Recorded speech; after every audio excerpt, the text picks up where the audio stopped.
Welcome to the Eligibility User Update. This video is produced for current users of MACPro who support eligibility SPAs. The content included in this video is current as of November 2018. CMS anticipates making regular updates to MACPro on an ongoing basis, which may affect the features discussed in this video. CMS will continue to provide resources to guide users, and additional MACPro training products can be located on Medicaid.gov under the State Resources tab in the MACPro portal.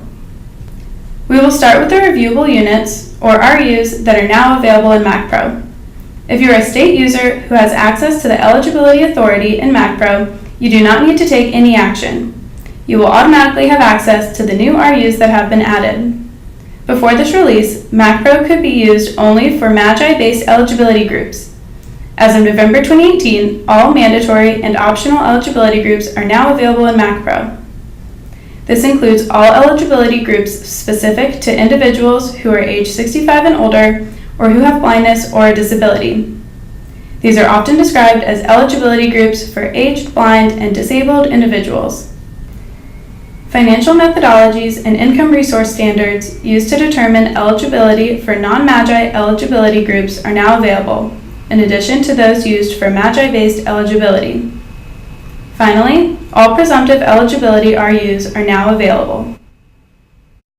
We want to highlight one of the new RUs which has no counterpart in the current paper-based state plan.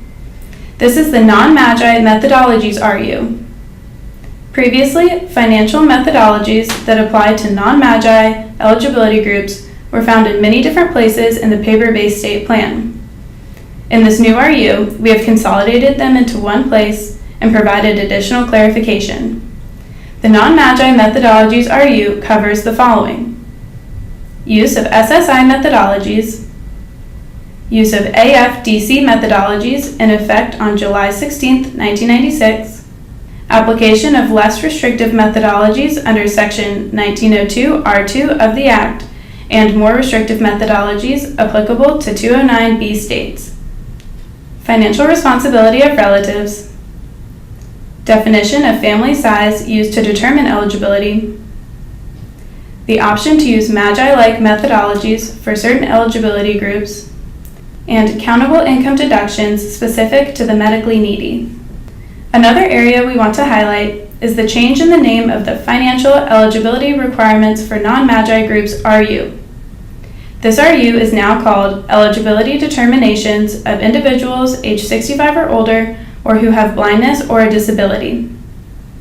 This new name will better differentiate the RU from the new non-MAGI methodologies RU. This renamed RU now focuses specifically on whether the state is a 1634 state, an SSI criteria state, or a 209B state. Other information that was previously included in this RU has been transitioned to the non-MAGI methodologies RU. Previously submitted RUs under the old name do not have to be resubmitted. For your convenience, we created a complete listing of all Medicaid eligibility reviewable units available in MACPro. This resource is posted at Medicaid.gov. In this sample from the full listing, you can see that it is organized by state plan section, name of the reviewable unit within each section, a brief description of the reviewable unit which provides an explanation of what it is about, and identification of where this information is found in the paper-based state plan and MMDL if applicable. You can see that this example refers to the AFDC Income Standards RU, which is found in the Income Resource Standards section of the eligibility portion of the Medicaid state plan. The description provides more detail, and the last column shows where the corresponding information is in MMDL and the paper-based state plan. The second example of the table refers to the Parents and Other Caretaker Relatives RU, found in the Mandatory Eligibility Group section. Again, the description column provides further explanation of the RU, and the last column pinpoints where the material is found in the traditional state plan material. This table can assist you in understanding what state plan material the reviewable unit covers in MACPro, which material in MMDL or the paper-based state plan will be replaced with the new reviewable unit, and where to identify the relevant information in the current state plan so that you can repeat it in MACPro, or if a change is needed, make it purposefully. Another helpful table that has been posted to Medicaid.gov provides essentially the same information, but from the other direction, going from traditional state plan material to MACPro reviewable units. This table is called Medicaid Eligibility Crosswalk from the paper-based state plan to MACPro. You can see in the example that the table is organized by identification of base plan or attachment in the paper-based state plan, section of the base plan or attachment, RU name in MACPro, if not yet in MACPro, future development is listed, and PDF name in MMDL, if applicable. This example shows two provisions of the paper-based state plan, one of which is in MACPro and MMDL, and the other which is not.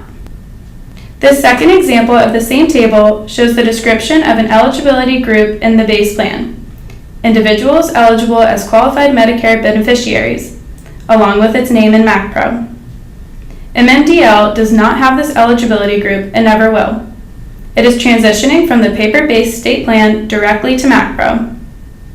This table can assist state users in identifying which RU in MACPro you need to complete in order to replace a certain provision that is still in the paper-based state plan.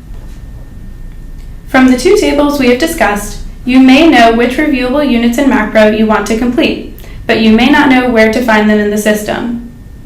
You will use the Submission Medicaid State Plan screen to select RUs for inclusion in your SPA package.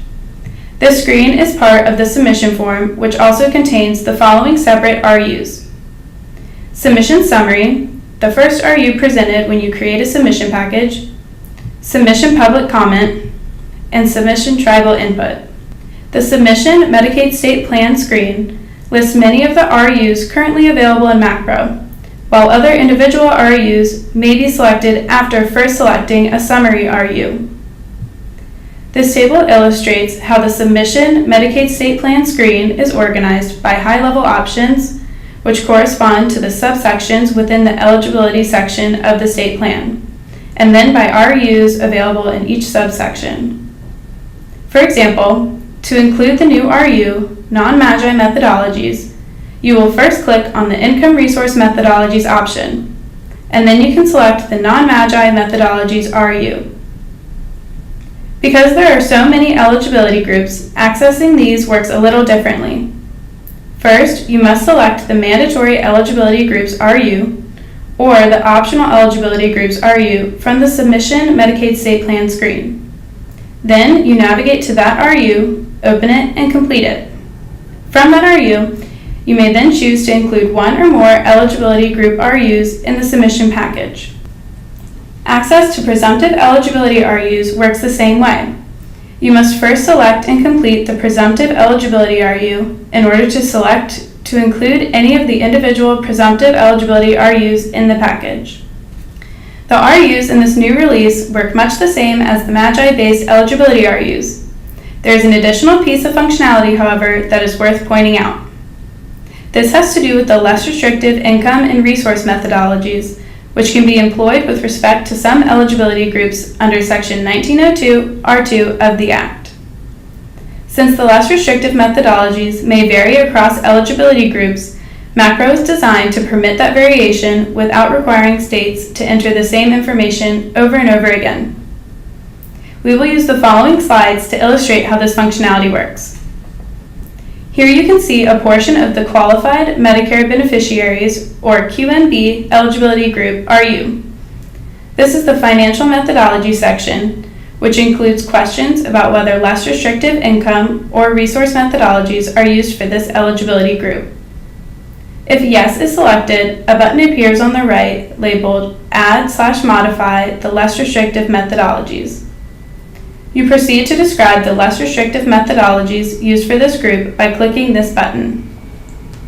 This brings you to a screen with 3 choices for entering information about less restrictive methodologies. The example here is for less restrictive income methodologies, but it works the same way for less restrictive resource methodologies. The three options presented are: first, start with an existing set of less restrictive methodologies to use as is.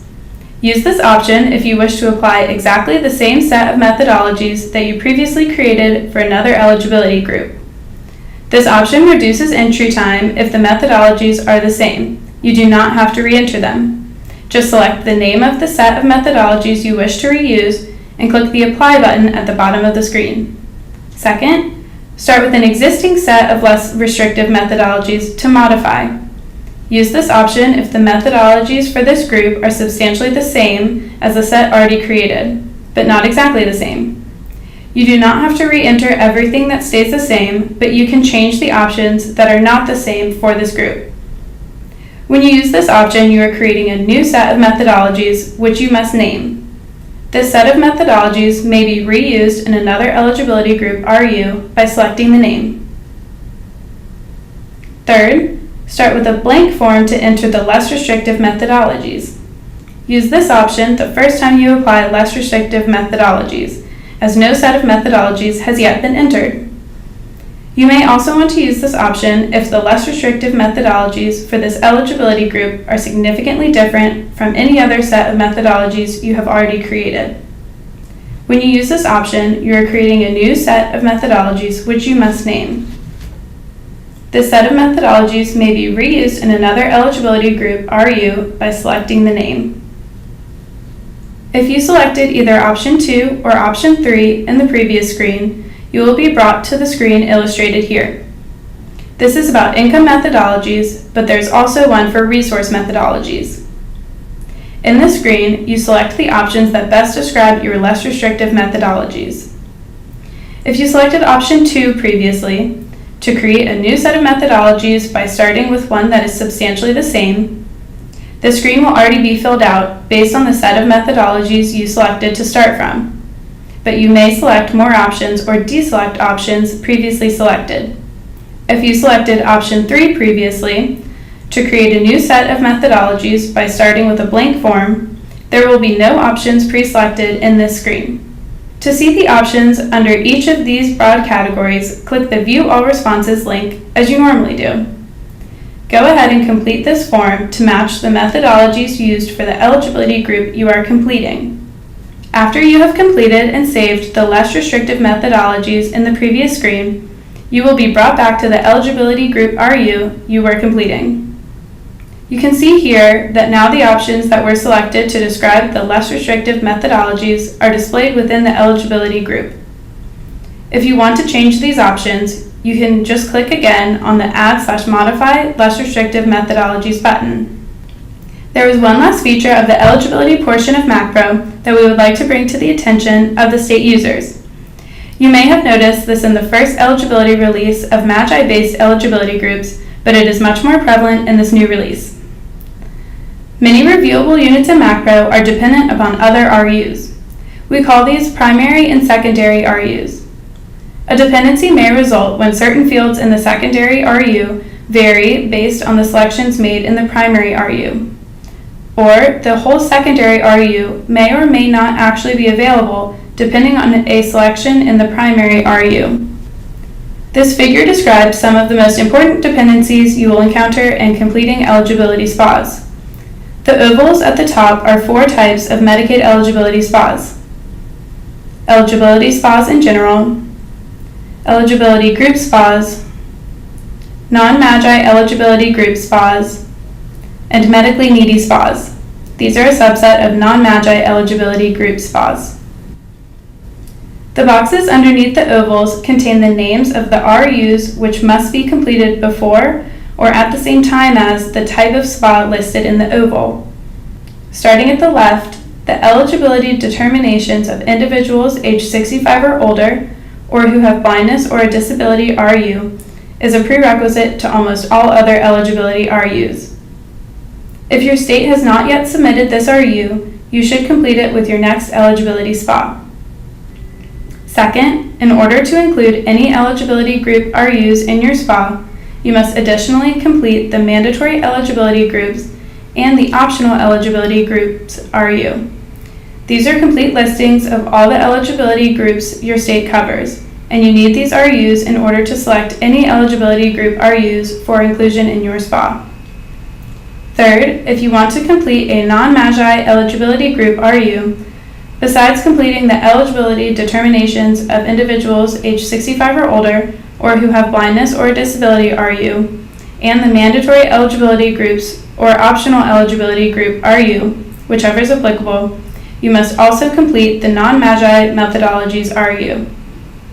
If your state is a 209B state, you must additionally complete the more restrictive requirements than SSI under 1902F and the handling of excess income RUs before adding and completing a non-MAGI eligibility group.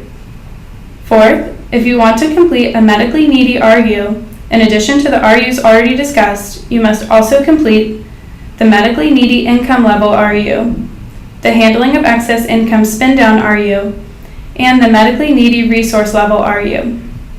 Please note that when we say complete, we mean that you must not only complete all of the required fields, but you must also validate and save the RU. We know that's a lot to remember, so there are several tools available to help you. First, if you try to complete a secondary RU without having completed a primary one, you will get a message on the screen telling you which prerequisite RU you need to complete first. Second, each implementation guide provides a table that shows which RUs must be completed before the RU you are working on, and which are affected by the RU you are working on. These tables also provide information as to the nature of the dependencies between RUs. Third, there is a table in Medicaid.gov called MACPro dependencies. Which eligibility and enrollment templates do I need to complete first? This table describes all of the dependencies and the order in which the RUs must be completed. Use of this table can save you time by giving you the information about the prerequisites and the correct order. This should enable you to avoid accessing an RU prematurely and getting the message that you have to complete other RUs first. The MACPro team is excited about updates to MACPro and the benefits these changes offer to state and CMS users. As many of you are aware, the Education, Training, and Assistance team for MACPro produces a reference document that provides detailed information on using MACPro. The following resources, specifically tailored for eligibility SPAs, are now available. These are all found on Medicaid.gov. Introductory Guide to Creating a Medicaid Eligibility SPA in MACPro. MACPro Dependencies, which eligibility and enrollment templates do I need to complete first? Complete listing of Medicaid eligibility and enrollment SPA templates in MACPro, and Medicaid eligibility crosswalk from the paper-based state plan to MACPro. In addition, CMS has implemented a targeted assistance program by identifying and training Regional Office MACPro experts, or ROMs, to assist both CMS and state MACPro users. You can connect with the MACPro Help Desk anytime you have an issue, and the Help Desk can connect you to resources including support from ROMs or written training documents. You can access the Help Desk by clicking on Request System Help within MACPro or by emailing the Help Desk using the information on this slide. Thank you for making time to watch this video. We appreciate your support of MACPro and your participation in CMS's ongoing implementation efforts.